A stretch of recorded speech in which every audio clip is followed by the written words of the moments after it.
Salut à tous. Alors aujourd'hui on fera comme on pourra parce que j'ai plus trop de voix. Ça vient, ça part, donc on va essayer. En tout cas, je viens pour vous faire du coup mon retour sur mes lectures du mois d'avril et aussi du mois de mai, puisque comme je suis partie en vacances, j'ai pas eu le temps de tourner la vidéo et je m'y prends un petit peu tard. Mais bon, c'est pas plus mal, ça fera un petit peu plus consistant comme ça. Le premier livre, je l'aurai pas avec moi puisque je l'ai prêté à mon père, je pensais que ça allait pas mal l'intéresser. C'est un livre de science-fiction écrit par Ray Bradbury et c'est Fahrenheit 451 qui nous place dans un monde dystopique et qui du coup nous présente une société où les pompiers, au lieu d'éteindre des feux, en allument en fait. Ils brûlent des livres, voilà, c'est une société qui a du coup complètement prohibé la lecture, voilà, que ce soit des classiques ou même des œuvres contemporaines, on va dire. De toute façon, plus grand monde écrit. Merci le chat. Du coup, oui, avant que le chat m'interrompe, je disais que les pompiers, du coup, brûlent tous les livres qu'ils peuvent rencontrer. Du coup, ceux qui résistent se cachent. Il y en a qui se font dénoncer, il y a des enquêtes qui sont menées carrément. C'est vraiment une éradication qui est très contrôlée, très organisée.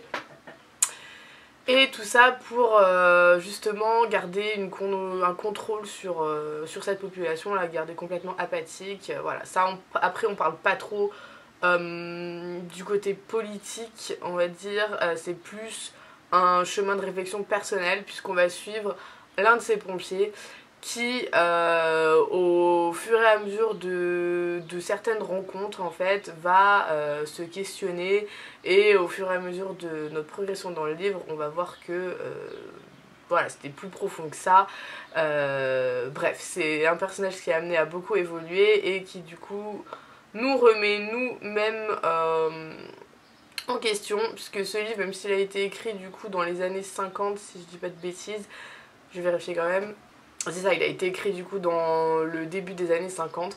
Il reste quand même terriblement d'actualité puisque du coup ces personnages complètement apathiques ont besoin d'un bruit permanent. Pour lui dire, les murs des maisons ont possibilité de devenir des murs écrans qui du coup diffusent toute la journée des programmes. C'est plus vraiment de la télé en fait, c'est de la télé-réalité poussée à son extrême puisque la télé s'adresse directement à la personne et la personne va limite se croire partie prenante en fait de cette émission, alors que pas du tout, c'est vraiment des choses personnalisées pour chacun mais très mainstream au final. Et quand ils ne sont pas devant ces écrans là, ils ont des petits systèmes d'écouteurs en fait qui diffusent un petit bourdonnement, donc ils sont sans cesse alimentés par du bruit, un bruit de fond constant. Ils peuvent pas rester dans le silence à réfléchir parce que les personnes qui ont des prises de conscience comme ça terminent toujours par se suicider. Et c'est voilà, des petits aléas en fait de ces sociétés là. Tout va à 100 000 à l'heure, tout le monde conduit comme des dingues avec des bruits en tête et tout. C'est vraiment voilà, une société qui n'a des personnes qui n'ont aucun but dans la vie, qui n'ont aucune réflexion, qui sont là lâchées comme ça, et du coup ça donne des choses un petit peu particulières. Ça on va le voir avec la femme du coup de notre héros principal, mais on va pas non plus s'y attarder très franchement. Je vous dis, ça prend pas du tout en compte tout ce qui est voilà, ça n'entre pas trop dans les détails de la société autour, c'est plus du coup une réflexion personnelle sur notre rapport à la culture, notre rapport au monde aussi, puisque les livres permettent de s'ouvrir sur le monde, notre rapport au passé, à l'histoire avec un grand H, puisque on arrive quand même à trouver des personnes âgées qui ont enseigné dans des universités qui ont fermé, etc., etc. Donc il y a quand même beaucoup de choses comme ça et c'est très intéressant. Alors au début j'ai eu un petit peu de mal à me mettre dans l'histoire, mais après c'est vrai que ça va, le rythme est effréné, on a toujours envie de savoir ce qui se passe, et surtout la dernière partie, mais ça va tellement vite, ça nous prend vraiment, on a envie de savoir ce qui se passe, mais de page en page, on engloutit ça. C'est vraiment très prenant, donc je vous le conseille, que vous aimez la SF ou pas spécialement, puisque comme je vous dis, ça rentre pas non plus dans des détails un peu trop compliqués sur un point de vue politique ou autre. Je pense que c'est du coup vraiment très accessible et c'est vraiment un livre nécessaire, parce que moi-même je me suis rendu compte qu'effectivement, même si je lis quand même pas mal, même si je continue d'écrire et tout, j'ai quand même besoin d'avoir un bruit permanent comme ça avec moi. Je me rends compte que j'arrive plus à rester dans le silence et depuis que j'ai lu ce bouquin, j'essaie un maximum de me forcer à arrêter de me mettre des trucs en bruit de fond ou autre. Et c'est vrai qu'après on se rend compte qu'on a beaucoup plus de temps à réfléchir, à s'épanouir, à se poser. Et contrairement à ces personnes-là qui, une fois qu'ils se retrouvent sans leur mur écran, sans leur bruit de fond ou autre, pètent complètement des câbles et en viennent à des extrémités extrêmes. Merci Captain Obvious. Deuxième livre qui n'a rien à voir, et d'ailleurs le troisième n'aura rien à voir non plus, décidément en avril j'ai des trucs très éclectiques, c'est un livre de Charles Consigny qui est le dernier du coup, Je m'évade, je m'explique, qui est un livre qui traite de sa génération, qui est aussi la mienne, puisqu'on a seulement 2 ans d'écart.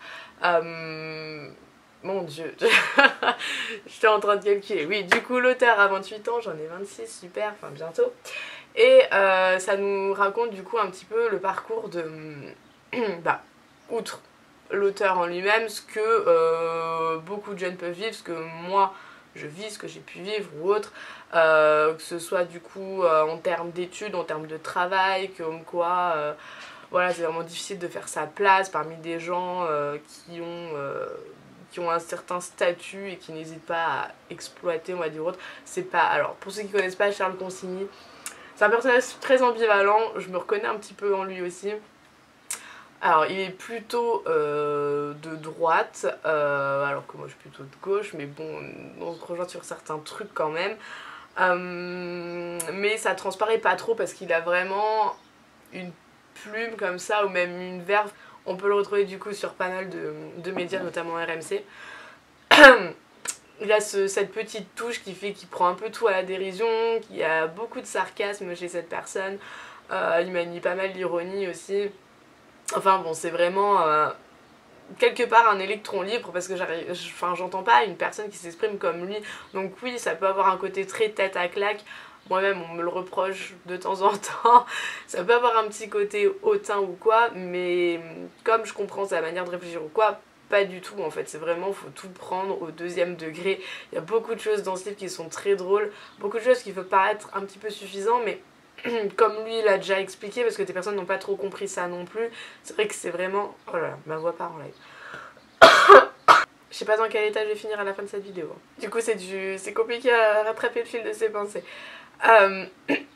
Du coup il y a quand même pas mal de personnes qui n'ont pas compris cet aspect-là, un petit peu même sardonique par moments.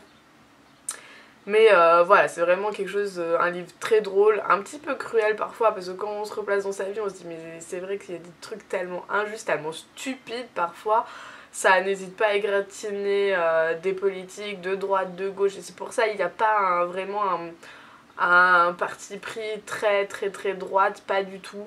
Donc pour des personnes qui comme ça de prime abord ont juste le nom Charles Consigny en tête et ont déjà une étiquette dessus, faut pas être effrayé par un bouquin pareil, c'est vraiment très bien écrit, il y a des passages mais qui sont vraiment de la littérature pure. C'est un petit peu un pêle-mêle, c'est vraiment un petit peu comme un carnet en fait, ça a été pris, posé, mais c'est très agréable à lire. C'est pas putassier dans la vie de Charles Consigny ou autre, c'est vraiment des choses auxquelles on peut nous se raccrocher et c'est ça qui m'a vraiment intéressée et beaucoup plu. Du coup celui-là je pense que je peux le conseiller plutôt à plus aux gens de mon âge qui s'y reconnaîtront, parce qu'après est-ce que c'est bien un public plus élargi, je sais pas trop, je pense que jusqu'à 35 ans, allez, c'est plutôt pas mal. Après je sais pas si c'est vraiment très pertinent pour des personnes au-dessus de lire ça, à moins qu'on veut se faire un gros trip nostalgique, pourquoi pas. Mais voilà, en tout cas c'est très plaisant à lire et je vous le recommande.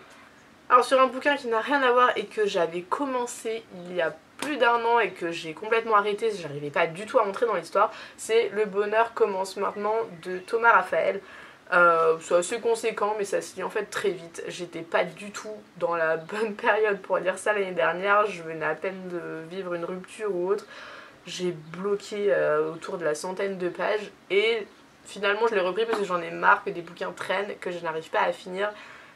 Je n'aime pas ne pas terminer un bouquin. Donc je l'ai repris.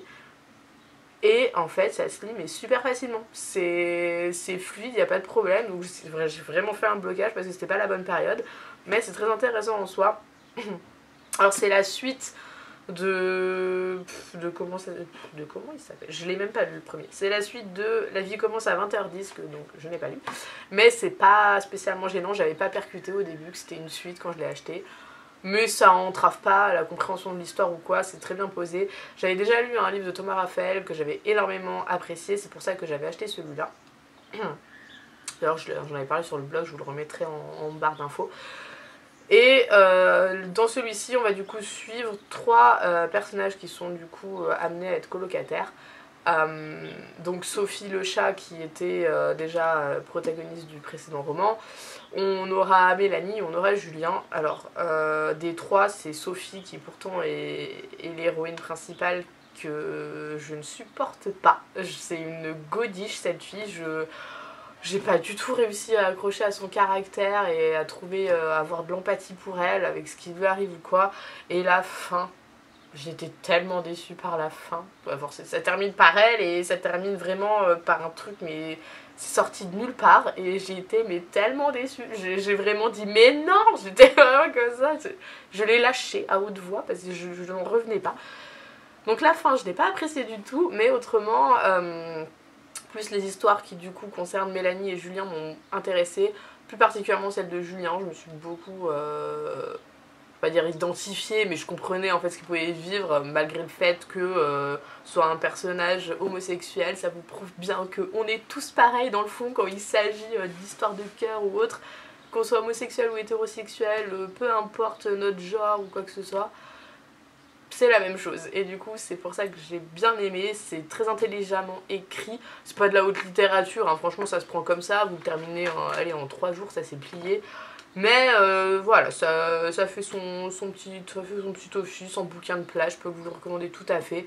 Je pense pas que je lirai le premier par contre, même si j'aime bien la plume de cet auteur, parce que vraiment c'est le personnage qui me fait bloquer. Alors elle est censée avoir une progression, mais... j'en trouve pas tellement en fait, je ne vois pas la progression de ce personnage qui du coup dans sa fin, bah la fin est censée nous dire voilà, elle a changé, voilà ce qui se passe pour elle, mais en fait non, parce que c'est très abrupt et qui dit qu'elle va pas reproduire le même schéma qu'avant. Bref, c'est pas... voilà, il y a vraiment... il y a pas de but, il y a pas de petite morale à en tirer ou quoi, mais c'est un petit truc léger, youplidou, tout va bien. Et du coup, on va passer à mes lectures du mois de mai. Donc c'est le mois où je suis partie en vacances et je me suis dit, j'allais un peu thématiser ça, j'allais penser à mes prochaines grandes vacances qui seront au Vietnam normalement l'année prochaine. Et du coup j'avais pris avec moi 2 bouquins sur l'Indochine en général. Le premier, L'amant de Marguerite Duras, hyper connu, enfin connu sans être connu, j'ai l'impression qu'il n'y a pas grand monde qui l'a lu. Mais c'est un bouquin qui faisait partie de ma pile à lire depuis hyper longtemps, donc ça y est, j'ai enfin pris le temps de le lire. Comme vous voyez, c'est pas très épais, ça se lit vraiment très rapidement, une journée, vous avez plié ça. C'est un livre un petit peu particulier dans son écriture, je comprends qu'on puisse ne pas adhérer parce qu'il y a beaucoup de retour en arrière, en avant, voilà, ça mêle un petit peu la fiction, les souvenirs, la réalité, c'est un petit peu presque onirique en fait, mais moi ça m'a pas spécialement dérangé parce que j'ai un peu une écriture comme ça avec beaucoup d'apartés, d'en avant, en arrière, machin, donc moi ça va, j'ai pu m'accrocher, donc pas de soucis.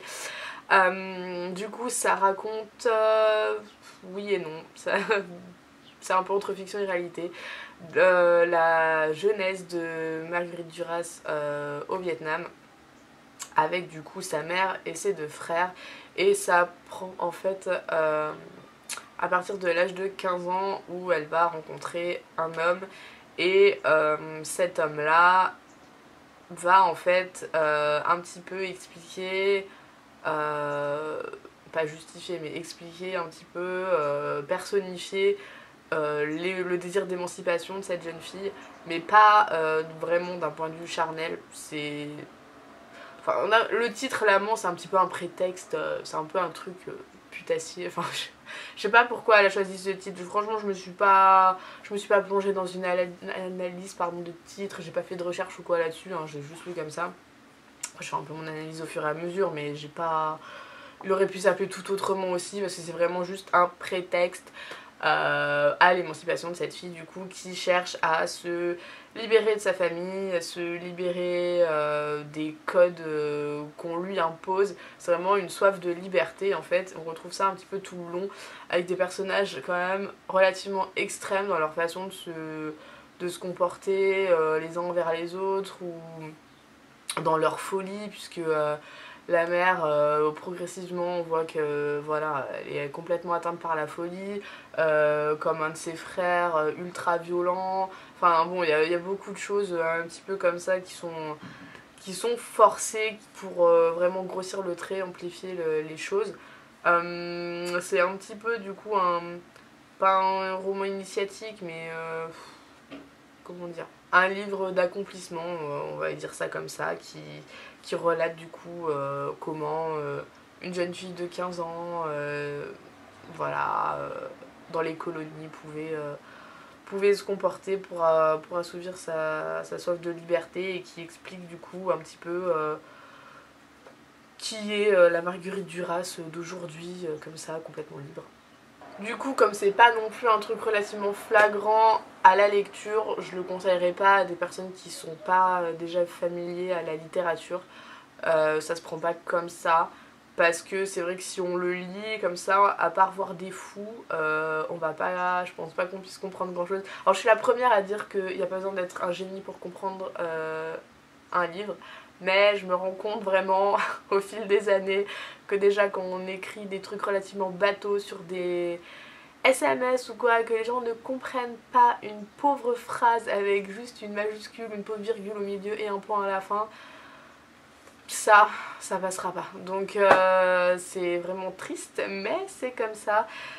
Bon, à moins, après si vous voulez juste vous faire rêver avec un petit caractère d'antan, un petit trip néocolonialiste ou je sais pas quoi, hein, y a des gens complètement perchés, donc voilà, si vous voulez vous faire rêver avec ça, allez-y, bien que les descriptions ne soient pas non plus folles, c'est pas le but de ce livre.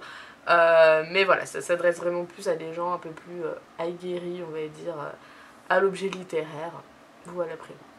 Et enfin, dernier livre pour ce mois de mai, c'est La Nuit du Dragon de Norman Lewis, qui est un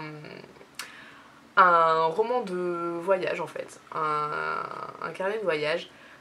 Assez conséquent, mais c'est plaisant à lire. Il y a des petites touches d'humour, des personnages un petit peu improbables, tellement des fois, il y a des dialogues qui sont un peu incongrus. Du coup, on se demande si ces gens ont vraiment existé. Mais c'est vraiment un livre de voyage, donc oui. Je revérifie juste derrière, mais oui, Norman Lewis c'est un journaliste britannique. Il est parti dans les années 50, en 1950 justement, pour l'Indochine puisqu'il voulait du coup profiter de l'Asie avant que de trop grandes transformations modernes soient apportées. Il voulait vraiment être au contact de populations primaires. Voilà, s'imprégner un petit peu de tout ça, de ce désir pareil, de grand explorateur, voilà, et chercher un pays qui ne soit pas encore trop contaminé par cette modernité qui arrivait. Et du coup, il s'est porté sur l'Indochine et on va du coup suivre son périple tout d'abord au Vietnam, puis il partira pour la Cochinchine, après il fera le Cambodge et le Laos. Voilà, donc tout ça, il va lui arriver plein de choses, plein de péripéties. Pas oublier qu'on est dans les années 50, qu'ils sont sortis de la guerre, qu'ils sont toujours dans la guerre avec le Viet Minh et tout. Bon voilà, mais c'est pas hyper pesant et d'ailleurs c'est un peu bizarre parce qu'on dirait que tout le monde s'est acclimaté à cette ambiance de guerre, presque de guérilla. C'est un petit peu particulier. Voilà, après c'est comme c'est un carnet de voyage, il y a beaucoup de choses dedans, beaucoup de descriptions qui sont très belles, qui donnent vraiment envie de s'évader. C'est la plume en même temps, hein, on s'improvise pas non plus, on s'improvise pas. Il est journaliste le mec, donc il a une certaine plume quand même. Voilà, donc des beaux paysages, on va avoir des personnages vraiment truculents, on va avoir voilà, des peuples qui nous seront décrits de très belle manière, donc pour l'anthropologue que je fus, je peux dire que je suis, c'est vraiment, vraiment pas mal. voilà, ça donne vraiment envie de s'évader. Et ça m'a vraiment donné encore plus hâte d'aller au Vietnam, même si oui, effectivement, ça n'aura rien à voir avec ça. Mais voilà, ça m'a un petit peu fait rêver. Voilà, c'est vrai que l'Asie du Sud-Est, moi depuis toute petite, ça me fascine, ça m'intrigue, donc il m'en fallait pas plus. Ça du coup je le conseille à tout le monde puisque la lecture est très facile. On apprend pas mal de choses, notamment quand il est à Angkor, il nous décrit très bien les temples qu'il visite, pour qui ça a été érigé, combien de personnes ont été nécessaires à la construction, pourquoi est-ce qu'il spécifie les personnes nécessaires, etc. etc. C'est vraiment très très intéressant et je ne peux que vous le recommander. D'ailleurs, si vous ne connaissez pas vraiment ce genre littéraire là, je vous le conseille en général. J'aime beaucoup les carnets de voyage, notamment avec l'anthropologie, j'en avais lu pas mal, mais c'est vrai que c'est très intéressant pour se remettre ou dans une époque ou se placer dans un pays en particulier ou dans une société en particulier. Voilà, ça permet vraiment l'évasion et ça satisfait votre soif de curiosité si vous en avez. Donc je ne peux que vous recommander ce genre-là en général. Voilà, on en a terminé, j'ai réussi à avoir de la voix, maintenant c'est mon nez qui se bouge, j'en peux plus, c'est mon week-end, je reçois mon meilleur ami et je suis malade, j'en peux plus. Mais bon, je vais survivre, tout va bien. Du coup, moi je vous retrouve pour une prochaine vidéo, comme je l'avais dit dans la dernière, ça va être un petit peu plus axé société, c'est ce que vous voulez maintenant. Je n'arrive plus à parler, je n'arrive plus à réfléchir. Je vais me faire un thé pour me réconforter et je vous retrouve bientôt. Ciao. It's just something meant for us. The rest can't guess, but it's all pure love.